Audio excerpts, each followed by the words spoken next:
పాండవులను అడ్డుపడి వాళ్ళు పద్మవ్యూహంలోకి రాకుండా ధర్మరాజుని, భీముణ్ణి వీళ్ళందరూ అడ్డుకున్నారు, ధృష్టద్యుమ్నుని.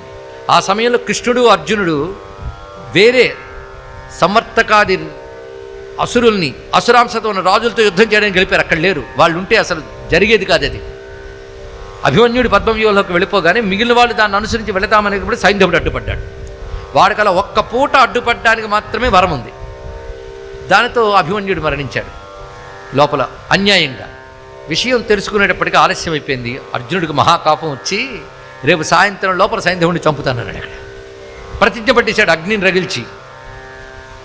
అప్పుడు అందరూ ఆశ్చర్యపోయారు, సాయంత్రం లోపల చంపేస్తాడు సైంధవుడిని, ద్రోణుడు మొదలైన వాళ్ళ చేత రక్షింపబడిన వాడిని అని ఆశ్చర్యపోతూ ఉంటే అప్పుడు కృష్ణుడు అంటాడు, ఏ ధైర్యం చూసుకున్నయ్యా నువ్వు అలాగా ప్రతిజ్ఞ పట్టావంటే, నువ్వు ఉన్నావని ధైర్యంతో అన్నాడు.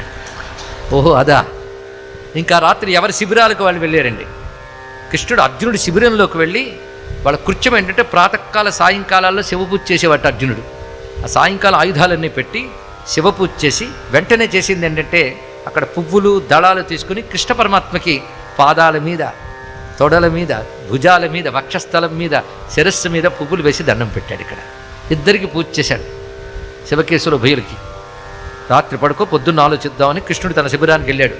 కానీ కృష్ణుడు పడుకోలే, కూర్చుని అంటుంటాడు. దారుకుడైన తన సారథిని లోపలికి పిలిచి, అర్జునుడు పెద్ద శబదం పెట్టాడయ్యా, పాప ముందు వెనక చూడకుండా అతన్ని కాపాడాలి అనుకుంటున్నాడు. అర్జునుడు మనతో శుభ్రంగా పడుకున్నాడు.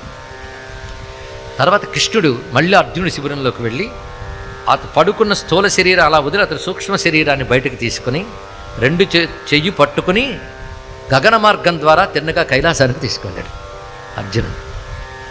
అక్కడికి వెళ్ళేటప్పటికి తీసుకెళ్తున్న కృష్ణుడు అయితే సులభంగా వెళ్ళిపోవచ్చు.